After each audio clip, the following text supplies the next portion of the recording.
Boys and girls, what is up? It's Sharavij Medicare and welcome to another video. If you're new to the channel, hi, my name is Jawad. I am now a first year medical student at King Edward Medical University. Bro, it's college, not university. Just saying. हो गया तेरा? चल चल बेटे, शाबाश, निकल यहाँ से, चल चल। आजकल के बच्चे भी ना अच्छा भाई, 10 सेकंड हमारी लाइफ के तो इसने ज़ाय कर दिए हैं, ठीक है ना। So today we have to learn about the humerus. तो without further ado let's start. सबसे पहले साइड डिटर्मिनेशन आपको मैं बता दूं। साइड डिटर्मिनेशन के लिए आपने दो चीज़ों का ख्याल रखना है। आपने ना ये एक ग्रूव ढूंढनी है, इसमें अपना थंब लॉज करना है, अपनी फिंगर आगे रखनी है और ये कोशिश करनी है कि ये एक लेसर ट्यूबरकल जो है ना, that should be facing forward, और ये जो हेड है that should be facing medially. तो ये हमारे पास राइट साइड की ह्यूमरस है और इसको पकड़ना भी उसी हाथ में। अगर हम इसको ऐसे करें, ठीक है, सेम पोजीशन लोअर साइड की लेफ्ट में पकड़ें तो ये लैटरल हो जाता है, ठीक है। ऐसे करके पकड़ें, ठीक है, तो जो ट्यूबरकल है वो मेरी तरफ आ जाता है। So this is the side determination के tubercle should be facing forward, head should be facing medially and your thumb should be in the groove and your fingers should be in front. अच्छा भाई, बोनी features के ऊपर आते हैं। सबसे पहले हम लोग डिस्कस कर लेते हैं अपर एंड को। अपर एंड में बेसिकली हमारे पास इसका हेड होता है, ठीक है, which is almost 1/3 of sphere, और ये जो है it is directed medially and backward. और ये जो ग्लिनॉइड कैविटी है ना, ग्लिनॉइड कैविटी के साथ ये आर्टिकुलेट कर रहा होता है and it is much larger than the glenoid cavity. ये देखो, ये बहुत छोटी सी है और ये बहुत बड़ा है, जिसकी वजह से एक एक्सट्रीम रेंज ऑफ मोशन जो है ना, that is present in the humerus, ठीक है, that is present in the arm. तो ये एक्सट्रीम रेंज ऑफ मोशन जो है due to short glenoid cavity and large head होती है। इसके बाद नेक्स्ट जो स्ट्रक्चर है ना, that is the lesser tubercle. Lesser tubercle आपको मैं यहाँ से दिखाऊँ तो ये this is on the anterior aspect. Basically lesser tubercle is on the anterior aspect, ठीक है ना। इसके बाद हमारे पास एक होता है ग्रेटर ट्यूबरकल। ग्रेटर ट्यूबरकल जो है that is a bit broken in my bone which is on lateral aspect, ठीक है। और इनके दरमियान एक होता है ये जो रिज सी है ना, इसको हम लोग बोलते हैं, रिज नहीं, इसको ग्रूव है, इसको हम लोग बोलते हैं इंटर ट्यूबरकुलर सल्कस, या फिर इसको बाइसिपिटल ग्रूव भी बोलते हैं। ये आगे अटैचमेंट में मैं बताऊंगा इसको ऐसा क्यों बोलते हैं।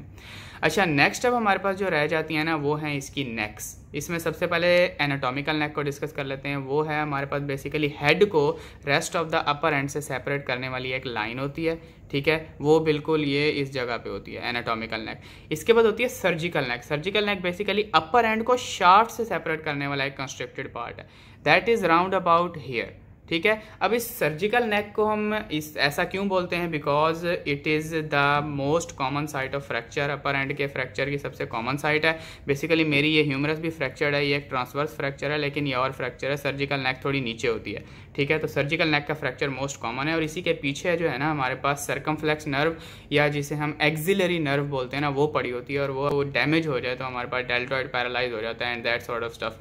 अब नेक्स्ट हमारे पास आती है मॉर्फोलॉजिकल नेक। वो इस सर्जिकल नेक से 0.5 सेंटीमीटर ऊपर होती है। So this is all about the upper and. भी इसी के साथ ही डिस्कस कर लेते हैं। बेसिकली जो लेसर ट्यूबरकल है ना, इसके ऊपर अटैच होता है सबस्कैपुलरिस। अब हम लोग आ जाते हैं ग्रेटर ट्यूबरकल की तरफ। ग्रेटर ट्यूबरकल का जो हमारे पास अपर मोस्ट इंप्रेशन है उसके ऊपर इंसर्टेड होता है हमारे पास सुप्रास्पिनेटस, मिडल इंप्रेशन के ऊपर इंसर्टेड होता है इंफ्रास्पिनेटस, और लोअर इंप्रेशन के ऊपर इंसर्टेड होता है teres minor. So these 3 muscles basically suprascapularis, subscapularis, supraspinatus, infraspinatus and the teres minor, ये तीनों मिलके, इनके टेंडन्स मिलके बनाते हैं द रोटेटर कफ, ठीक है। जो रोटेटर कफ हमारे शोल्डर का होता है, ये 4 जो हमारे पास टेंडन है, these make this rotator cuff. Next अब हम लोग आ जाते हैं पेक्टोरालिस मेजर की। बेसिकली हमारे पास इंसर्शन होती है with a bilaminar tendon into this lateral lip of the intertubercular sulcus, ठीक है। उसका एंटीरियर लैमिना जो है उसके अंदर वो थिक होता है, शॉर्ट होता है, उसमें क्लेविकुलर और हमारे पास मनूब्रियल फाइबर्स आ रहे होते हैं। और जो पोस्टीरियर लैमिना है that is thin and long, उसके अंदर हमारे पास lower sternal and the external oblique aponeurotic fibres जो है ना वो आ रहे होते हैं, ठीक है। ये बाइलैमिनार टेंडन हमने पेक्टोरालिस मेजर का डिस्कस कर लिया। इसके बाद pectoralis major, lateral lip, floor पे लेटिसिमस डॉर्साई, ठीक है, floor of the intertubercular sulcus, इसमें लेटिसिमस डॉर्साई, और medial lip of intertubercular sulcus है, इसके ऊपर होता है टीरीज मेजर, ठीक है। So lateral to medial, pectoralis major, latissimus dorsi floor में, और लैटरल लिप के ऊपर हमारे पास इंसर्टेड होता है टीरीज मेजर। तो इंटरट्यूबरकुलर सल्कस को डिस्कस कर लेते हैं। बेसिकली इसके अंदर जो है हमारे पास long head of biceps brachii जो है ना, दैट इज लॉज। ये जो ग्रूव आप लोगों को नजर आ रही है, इसके अंदर long head of biceps brachii is lodged along with the circumflex, anterior circumflex humeral जो आर्टरी है उसकी भी एक ब्रांच जो है वो इसके अंदर आ रही होती है। नेक्स्ट अब हम लोगों ने डिस्कस करना है इसके ऊपर लगा हुआ capsule of the shoulder joint. और capsule of the shoulder joint basically anatomical neck पे लगा होता है except the inferior part. Inferior part में वो हमारे पास इससे थोड़ा सा नीचे करके लगा हुआ होता है। सो अब अगर हम इसको देखें, इसके साथ ही ये बेसिकली ऐसे है, ठीक है। तो ये इसी वजह से हमारे पास मोस्ट ऑफ द जो डिसलोकेशन ऑफ द ह्यूमरस है ना, दैट आर इन्फीरियर, ठीक है। Most of the dislocation of the humerus are inferior, क्योंकि जो लोअर साइड पे कैप्सूल थोड़ा सा डेफिशिएंट होता है या फिर हमारे पास थोड़ा सा ज़्यादा नीचे लगा हुआ होता है, तो इसीलिए हमारे पास ह्यूमरस जो है सबसे ज़्यादा इन्फीरियरली डिस्प्लेस होती है। अच्छा भाई, सिमिलरली हमारे पास जो कैप्सूल है ना, that is interrupted at the portion of the intertubercular sulcus, ठीक है ना। बेसिकली वो जो आ रहा है इसके ऊपर से नहीं जाता है, वो यहाँ से भी इंटरप्टेड होता है because of the insertion of the biceps brachii, ठीक है। अभी अब हम शाफ्ट ऑफ द ह्यूमरस को डिस्कस करते हैं। शाफ्ट ऑफ द ह्यूमरस की बेसिकली 3 बॉर्डर्स हैं, 3 सर्फेसेज हैं, anterior border, medial border, lateral border. Surfaces में एंटीरो लैटरल, एंटीरो मीडियल और पोस्टीरियर सर्फेस। अब एंटीरियर बॉर्डर का मैं दिखा देता हूँ। Basically it starts from the lateral lip of the intertubercular sulcus, ठीक है। लैटरल लिप से ये स्टार्ट होगा, ये सीधा नीचे आएगा, ठीक है। अब ऊपर वाली साइड पे ना it bears a deltoid tuberosity, ठीक है। लेट मी शो यू ये, ठीक है। डेल्टॉइड ट्यूबरकल यहाँ पे जो है ना एक वी शेप्ड डेल्टॉइड ट्यूबरकल है, ठीक है। उसका भी ये एंटीरियर जो है एस्पेक्ट बना रहा होता है डेल्टॉइड ट्यूबरकल का, ठीक है, या डेल्टा ट्यूबरोसिटी उसको। इसके बाद नेक्स्ट ये नीचे आके जो है ना, ऊपर ये शार्प है, नीचे इट बिकम्स ऑलमोस्ट राउंडेड, ठीक है। ऐसे करके ये राउंडेड बन गया, तो ये हमारे पास हो गया एंटीरियर बॉर्डर, ठीक है। सिमिलरली अब लैटरल बॉर्डर को डिस्कस करते हैं। लैटरल बॉर्डर जो है that is only visible in lower part. ये आप देख रहे हो, ये देखो सिर्फ यहाँ पे नज़र आ रहा है, ऊपर जाके ना ये पोस्टीरियर सरफेस में मर्ज हो जाता है। ऊपर जाके ये पोस्टीरियर सरफेस के अंदर ऐसे करके मर्ज हो जाता है, और इसके मिड में जो है ना it is crossed by the spiral और रेडियल या स्पाइरल रिज उसको हम बोलते हैं, या रेडियल और स्पाइरल ग्रूव होती है बेसिकली, ठीक है। तो रेडियल और स्पाइरल ग्रूव, तो लैटरल जो हमारे पास बॉर्डर है that is crossed by the radial और स्पाइरल ग्रूव, ठीक है। In its middle it is interrupted by the radial और स्पाइरल ग्रूव। नेक्स्ट हम लोग आ जाते हैं मीडियल बॉर्डर के ऊपर। मीडियल बॉर्डर बेसिकली हमारे पास medial lip of the intertubercular sulcus बना रहा है, ठीक है। लैटरल लिप जो था वो एंटीरियर बॉर्डर बना रहा था, मीडियल लिप जो है वो हमारे पास मीडियल बॉर्डर बना रहा है। Lateral lip anterior border, medial lip जो है वो मीडियल बॉर्डर बना रहा है। मीडियल बॉर्डर फिर वहाँ से कंटिन्यू करता हुआ ये मीडियल लिप से कंटिन्यू करता हुआ ये नीचे आ रहा है और मीडियल एपिकंडाइल तक, ठीक है। ये मीडियल एपिकंडाइल है, तो मीडियल एपिकंडाइल पे आके ये एंड होता है। This is the medial border. Basically हमारे पास जो मीडियल अब बॉर्डर है ना, ये इसके भी मिडल के अंदर एक रिज होती है। ओके बॉयज एंड गर्ल्स, अब हमने डिस्कस करनी है इसकी सर्फेसेज में हमारे पास होती हैं antero lateral surface, antero medial surface and the posterior surface. सबसे पहले एंटीरो लैटरल को डिस्कस कर लेते हैं। बेसिकली इसके अंदर ना आपने याद रखना है कि it is between anterior and lateral border, और इसका मोस्ट प्रोमिनेंट फीचर है the presence of deltoid tuberosity which is the V shape tuberosity. Tuberosity पर डेल्टॉइड मसल ने आके इंसर्ट होना है, तो ऊपर से यहाँ तक डेल्टॉइड ट्यूबरोसिटी ये है बेसिकली। ये आप लोग देखें, this V shaped ridge is the deltoid tuberosity. ये हमारे पास लैटरल सरफेस के ऊपर प्रेजेंट होती है। तो ऊपर से लेके यहाँ तक, तो अपर हमारे पास पोर्शन में deltoid muscle covers this lateral surface. Deltoid के बिहाइंड ना ऑब्लीक रिज, या उसे हम लोग रेडियल रिज बोलेंगे या रेडियल ग्रूव बोलेंगे, दैट पासिस। यहाँ पे मेरी बोन इतनी पॉलिश हुई है कि वो प्रोमिनेंट नहीं है, तो बेसिकली वो डेल्टॉइड ट्यूबरोसिटी के पीछे से पास करती है और फिर हमारे पास पोस्टीरियर सरफेस में कंटिन्यू कर जाती है। हम लोग डिस्कस कर लेते हैं मीडियल सरफेस को। मीडियल सरफेस बेसिकली हमारे पास it is present between the anterior and the medial border, ठीक है। वो एंटीरियर और मीडियल बॉर्डर के दरमियान प्रेजेंट है, and it forms the floor of the intertubercular sulcus, ठीक है। अपर पार्ट में ये जो इंटरट्यूबरकुलर सल्कस है बेसिकली इसका फ्लोर जो है, its floor is formed by this medial surface, और नीचे जाके फिर ये जो मीडियल सरफेस है इट इज स्मूथ और it is a bit expanded. अब हम पोस्टीरियर सरफेस को डिस्कस कर लेते हैं। It is between the medial and the lateral border, ठीक है। So basically this is the posterior surface, ठीक है, between the medial and the lateral border, ठीक है। इसके अपर पार्ट के अंदर एक ऑब्लिक रिज होती है and that ridge is synonymous with the axillary nerve, ठीक है। एक्सिलरी नर्व या जिसको हम लोग सर्कमफ्लेक्स नर्व बोलते हैं, दैट नर्व पासिस बिटवीन या पासिस इनटू दिस रिज, तो जिसकी वजह से, और ये position of the surgical neck के ऊपर होती है, ठीक है, सर्जिकल नेक की पोजीशन पे होती है। यहाँ पे हमारे पास circumflex humeral, posterior circumflex humeral vessel भी होती है, और यहाँ पे हमारे पास एक्सिलरी या सर्कमफ्लेक्स नर्व जिसको बोलते हैं वो भी प्रेजेंट होती है, ठीक है। So these are the surfaces. अब शाफ्ट की हम लोग अटैचमेंट्स को देख लेते हैं। शाफ्ट पे बेसिकली जो डेल्टॉइड मसल है, deltoid muscle I have told you, वो लगा होता है हमारे पास डेल्टॉइड ट्यूबरोसिटी के ऊपर, जो कि एक वी शेप ट्यूबरोसिटी है लैटरल सरफेस के ऊपर शाफ्ट की, ठीक है। इसके ऊपर मिडल बॉर्डर के ऊपर एक रफ सी रिज होती है, वहाँ पे कोरैको ब्रेकियालिस लगा होता है।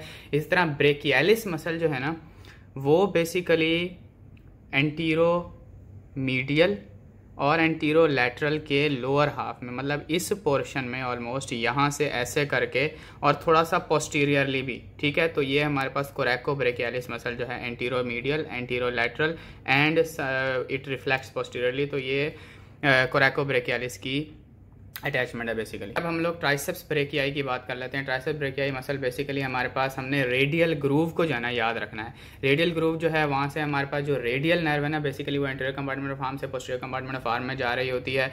सो उसके ऊपर जो है वो lateral head of triceps brachii लगा हुआ होगा। बेसिकली मेरी ये जो है ना इतनी पॉलिश्ड है कि यहाँ से इतना नज़र नहीं आ रही, लेकिन फिर भी मैं दिखा देता हूँ। उसकी पोजीशन ये होती है कि जो लैटरल बॉर्डर है ना, ठीक है, उसको ऐसे करके ओब्लिकली क्रॉस करके पोस्टीरियर बॉर्डर के पोस्टीरियर सरफेस के अंदर जा रही है, जो रेडियल ग्रूव होती है। तो इससे ऊपर जो है वो long head of triceps brachii लगा होगा। इससे नीचे जो है वो हमारे पास लॉन्ग हेड नहीं, lateral head of triceps brachii लगा होगा ऊपर, और इससे नीचे जो है हमारे पास medial head of the triceps brachii जो है वो लगा हुआ होगा। अच्छा भाई, नेक्स्ट अब हमारे पास आ जाता है lower end of the humerus. Lower end of the humerus को डिस्कस करते हैं। बेसिकली इसके अंदर हमारे पास दो तरह की चीज़ें हमने डिस्कस करनी है, आर्टिकुलर सर्फेसेज और नॉन आर्टिकुलर प्रोसेसेस, ठीक है। अब आर्टिकुलर प्रोसेसेस में दो चीज़ें आ जाती हैं। एक हमारे पास जो लैटरल साइड वाला होता है ना, उसको हम बोलते हैं कैपुचुलम, कैपुचिनो से याद रख लो, कैपुचुलम, ठीक है। कैपुचुलम जो है बेसिकली रेडियस को लॉज करता है, ठीक है। रेडियस की जो हमारे पास आर्टिकुलर सर्फेस है उसे हम कैपुचुलम बोलेंगे। इसके बाद जो हमारे पास दूसरा होता है वो होती है ट्रोक्लियर सर्फेस, ठीक है। ट्रोक्लियर आर्टिकुलर सर्फेस, जो कि trochlear articular surface of the ulna जो ये है ना, इसको अपने साथ लॉज करेगी, ठीक है। और बेसिकली इट इज़ प्रोजेक्टेड, ये मीडियली जो है ना 6 सेंटीमीटर बिलो होती है थोड़ी सी। अब इसका रीज़न ये होता है कि फीमर का हम लोगों ने पढ़ा है कि फीमर का ये इस तरह होती है, ठीक है, हेड ऐसे होता है और शाफ्ट जो है वो टिल्टेड होती है। लेकिन ह्यूमरस जो है वो बिल्कुल स्ट्रेट है, ठीक है। ह्यूमरस बिल्कुल स्ट्रेट है, और हमने जो है ये थोड़ा सा डाउनवर्ड प्रोजेक्टेड इसीलिए होता है कि ये जो अल्ना है ना, फिर ये एक इसके साथ एंगल बना के ना थोड़ी सी कर्व हो जाते हैं। थोड़ी सी कर्व क्यों होती है? This is called the carrying angle. Carrying angle हमारे पास बनता क्यों है? ताकि हम कोई अगर बकेट वगैरह उठा रहे हैं ना, तो वो बकेट वगैरह उठाने से हमारे क्रॉच को या फिर हमारी जो थाई है ना उसको ना लगे, और ये थोड़ा सा साइड पर है, ये थोड़ा सा साइड पर है, जिसकी वजह से हमारे पास ये कैरिंग एंगल बनता है। अब ये हमने ट्रोक्लियर आर्टिकुलर सरफेस भी डिस्कस कर लिया, हमने कैपिचुलम भी डिस्कस कर लिया। इसके बाद अब हम लोग डिस्कस करते हैं नॉन आर्टिकुलर सर्फेसेस या प्रोसेसेस। नॉन आर्टिकुलर प्रोसेसेस में हमारे पास आ जाते हैं एपिकंडाइल्स, ठीक है। मीडियल एपिकंडाइल जो है वो थोड़ा सा बाहर निकला हुआ होता है, और इसी तरह लैटरल एपिकंडाइल है वो थोड़ा सा फ्लैटेंड है। इसके बाद हमारे पास मीडियल सुपराकंडाइलर लाइन होती है या रिज होती है, इसी तरह लैटरल सुपराकंडाइलर लाइन या रिज होती है। अच्छा भाई, बेसिकली हमारे पास जो मीडियल एपिकंडाइल है ना, जो मीडियल एपिकंडाइल है, it is palpable in your मतलब बॉडी, ठीक है। इसको अगर ऐसे हम लोग करें और इधर इस पोजीशन में, आई गेस इस पोजीशन में ना बेस्ट आप लोग पाल्पेट कर सकते हैं सारे स्ट्रक्चर्स को। ये जो हमारे पास ये easily you can feel this is the medial epicondyle, this here is the lateral epicondyle, and this here, ये जो हमारे पास कोनी को हम जब नीचे रखते हैं, ये एक ट्यूबरोसिटी टाइप होता है, इसको हम लोग बोलते हैं ओलेक्रानॉन फोसा, ओलेक्रानॉन प्रोसेस, ठीक है। ओलेक्रानॉन प्रोसेस ऑफ द अल्ना, ठीक है। अब इसकी पोजीशन ये आप लोग देख लो, ये इस तरह करके ना, अब ये medial epicondyle here, you can feel this, ठीक है। Lateral epicondyle here and this here, ये जो हमारे पास ये है, ठीक है, this is the olecranon process, ठीक है। ये जो हमारी कोनी निकली हुई है, this is the olecranon process. इसके बाद हमारे पास ना 3 फोसाज होते हैं। एक हमारे पास होता है रेडियल फोसा, जो कि लैटरल मोस्ट है, जो कि हमारे पास ये रेडियस को फ्लेक्शन के दौरान जो है ना रेडियस को लॉज करेगा। ये हमारे पास है रेडियल फोसा। इसके बाद हमारे पास होता है कोरोनॉइड फोसा। कोरोनॉइड फोसा जो है वो हमारे पास coronoid process of the ulna को लॉज करेगा ड्यूरिंग फ्लेक्शन। फिर हमारे पास है ओलेक्रानॉन फोसा, ठीक है। ओलेक्रानॉन फोसा जो है वो ओलेक्रानॉन प्रोसेस ऑफ अल्ना, ये जो ओलेक्रानॉन प्रोसेस ऑफ अल्ना है ऊपर वाला, ये जो हमारी ये कोनी की ये जगह होती है, ठीक है, ये ओलेक्रानॉन बोलते हैं इसको। तो ओलेक्रानॉन प्रोसेस को ड्यूरिंग एक्सटेंशन लॉज करेगा, मतलब सामने वाले ड्यूरिंग फ्लेक्शन लॉज कर रहे हैं, वो जो हमारे पास रेडियल फोसा है वो रेडियस को, और कोरोनॉइड फोसा जो है वो coronoid process of the ulna को, और जो हमारे पास बैक वाला है जो ओलेक्रानॉन फोसा है that is lodging the olecranon process of the ulna during extension. Okay, so final thing lower end को डिस्कस करने के बाद इसकी अब हम अटैचमेंट्स देख लेते हैं। बेसिकली लैटरल सुप्राकंडाइलर रिज जो है ना, इसको हम लोग दो पार्ट्स में डिवाइड करेंगे, अपर 2/3 और लोअर 1/3। अपर 2/3 के अंदर हमारे पास ब्रेकियोरेडियस जो है, जो कि फोर आर्म का मसल है, वो अटैच होगा। इसके बाद जो हमारे पास लोअर 1/3 है, इसके अंदर हमारे पास एक मसल अटैच होता है एक्सटेंसर कार्पाई रेडियालिस लॉन्गस। देखो इतना मुश्किल नाम है, extensor कार्पाई radialis longus, extensor कार्पाई radialis longus, ये भी हमारे पास फोर आर्म का मसल है। इसके बाद अब हम लोग आ जाते हैं मीडियल सुप्राकंडाइलर रिज पे। मीडियल सुप्राकंडाइलर रिज के ऊपर हमारे पास ऊपर कुछ अटैच नहीं है। लोअर 1/3 के अंदर हमारे पास अटैच होता है प्रोनेटर टीरीज मसल, ठीक है। प्रोनेटर टीरीज मसल के दो हेड होते हैं, एक ह्यूमरल हेड होता है और एक अल्नर हेड होता है, ठीक है। तो जो ह्यूमरल हेड है वो हमारे पास मीडियल सुप्राकंडाइलर रिज के लोअर 1/3 के अंदर लगा हुआ होगा। अब इसी तरह हम लोग डिस्कस कर लेते हैं मीडियल एपिकंडाइल को। मीडियल एपिकंडाइल के सामने एंटीरियर साइड पे हमारे पास superficial flexor muscle of the forearm लगे होंगे, ठीक है, superficial flexor muscle of the forearm. अब इसी तरह हम लोग आ जाते हैं लैटरल एपिकंडाइल की तरफ। लैटरल एपिकंडाइल के सामने वाली तरफ हमारे पास लगे हुए होंगे extensor, superficial extensor muscle of the four arm, ठीक है। यहाँ पे superficial flexor muscle of the four arm थे और इनकी कॉमन ओरिजिन को हम लोग बोलते हैं कॉमन फ्लेक्सर ओरिजिन, ठीक है। यहाँ पे हमारे पास सुपरफिशियल एक्सटेंसर, वहाँ पे फ्लेक्सर, यहाँ पे superficial extensor muscle of the forearm लगे हुए होते हैं, जिनके साथ सुपिनेटर भी लगा हुआ होता है, और इसको हम लोग बोलते हैं कॉमन एक्सटेंसर ओरिजिन। यह था कॉमन फ्लेक्सर ओरिजिन, यह है common extensor origin. Extensor origin में कौन कौन आ रहा है? Superficial extensor muscle of the four arm and the supinator. अब बेसिकली सुपिनेटर यहाँ पे लगा हुआ क्यों है, इसकी मैं रीजन आप लोगों को बताता हूँ। This is pronated, this is supinated. अब सुपिनेशन करने के लिए यहाँ पे मसल लगा हुआ होगा ऐसे करके, ठीक है, तो उसने लैटरली मूव कराना है, तो सुपिनेटर जो है हमारे पास इसीलिए लैटरल एपिकंडाइल के ऊपर लगा होता है, क्योंकि उसने सुपिनेशन करवानी। तो लास्ट हमारे पास जो मसल है वो है एनकोनियस। कोहनी से याद रख लो कि कोहनी का मसल है। बेसिकली इसने छोटा सा मसल होता है आर्म और फोर आर्म को, यानी ह्यूमरस और अल्ना को इसने जो है ना कनेक्ट करवाना है। ये लगा हुआ कहाँ पर होता है? ये जो है ना लैटरल एपिकंडाइल के पोस्टीरियर सरफेस पे लगा होता है। ये जो है ऐसे क्रॉस करके जो है ना अल्ना की तरफ जाता है, क्रॉस करके अल्ना के पास जाता है। तो this connects the humerus with the ulna या arm with the forearm. Basically इतना याद रख लो। अच्छा, अब लास्ट पॉइंट जो है ना आज का टॉपिक का वो है कैप्सूलर, जो कैप्सूल है ना हमारे पास एल्बो जॉइंट का, उसकी अटैचमेंट ऑन द ह्यूमरस। अब बेसिकली आप लोगों ने ना एपिकंडाइल्स जो है ना दोनों को साइड पे करके कैप्सूल को देखना है। कैप्सूल अब मीडियल साइड से उसकी क्या अटैचमेंट होगी, एपिकंडाइल को साइड पे कर दो तो ट्रोक्लिया और मीडियल एपिकंडाइल के दरमियान से, and it includes the coronoid fossa and the radial fossa. ऊपर जाएगा, यहाँ से भी लैटरल एपिकंडाइल को साइड पे करो, लैटरल एपिकंडाइल और हमारे पास कैपिचुलम के दरमियान ऐसे करके लगा हुआ होगा, ठीक है। उसके बाद पीछे आ जाओ तो लैटरल एपिकंडाइल और कैपिचुलम के दरमियान यहाँ भी पीछे लगा हुआ होगा, ठीक है। ओलेक्रानॉन फोसा को भी ये हमारे पास इंक्लूड करेगा, ऊपर यहाँ तक जाएगा। उसके बाद फिर मीडियल एपिकंडाइल को हमारे पास एलिमिनेट करो, साइड पे करो, और मीडियल एपिकंडाइल और ट्रोक्लिया के दरमियान ये ऐसे करके। सो this is the attachment of the capsule of the elbow joint. And one final thing before all of this is over, मैंने आप लोगों को ना 3 नर्व्स की बेसिकली पोजीशन बतानी है। सबसे पहले हमारे पास यहाँ पे होती है सर्कमफ्लेक्स नर्व, जिसको हम एक्सिलरी नर्व भी बोलते हैं। वो बेसिकली सर्जिकल नेक के पीछे पड़ी हुई होती है, ठीक है। सर्जिकल नेक के पीछे हमारे पास ओब्लिक रिज होती है, it is related to that. तो ये हमारे पास सर्जिकल नेक है, इसकी एंटीरियर सरफेस है, तो इसकी पोस्टीरियर सरफेस यहाँ पे हमारे पास सर्कमफ्लेक्स नर्व या हमारे पास जो एक्सिलरी नर्व है वो पड़ी होगी। अब इसी तरह हमारे पास हमने पढ़ा था रेडियल ग्रूव या ओब्लीक ग्रूव या ओब्लीक रिज, जो कि लेटरल बॉर्डर से पोस्टीरियर सरफेस के अंदर जा रही थी। उसके ऊपर हमारे पास एंटीरियर कंपार्टमेंट ऑफ आर्म से बेसिकली जो रेडियल नर्व है वो पोस्टीरियर कंपार्टमेंट की तरफ जा रही होती है, ठीक है। तो रेडियल नर्व आगे से पीछे जाएगी और इसी तरह अल्नर नर्व पीछे होती है, ठीक है। अल्नर नर्व पीछे होती है और वो मीडियल एपिकंडाइल के पीछे से सामने आएगी। तो ulnar nerve basically medial epicondyle के पीछे से सामने आएगी और रेडियल नर्व जो है वो ग्रूव से पीछे जाएगी। और जो हमारे पास एक्सिलरी नर्व है वो इसके सर्जिकल नेक के पीछे बाउंड करेगा। So boys and girls, that's all for me for today. हमने ह्यूमरस को अल्हम्दुलिल्लाह डिस्कस कर लिया है। If you guys have any questions you can drop your comments down below. So like, subscribe, share, and I'll see you in the next video. Peace.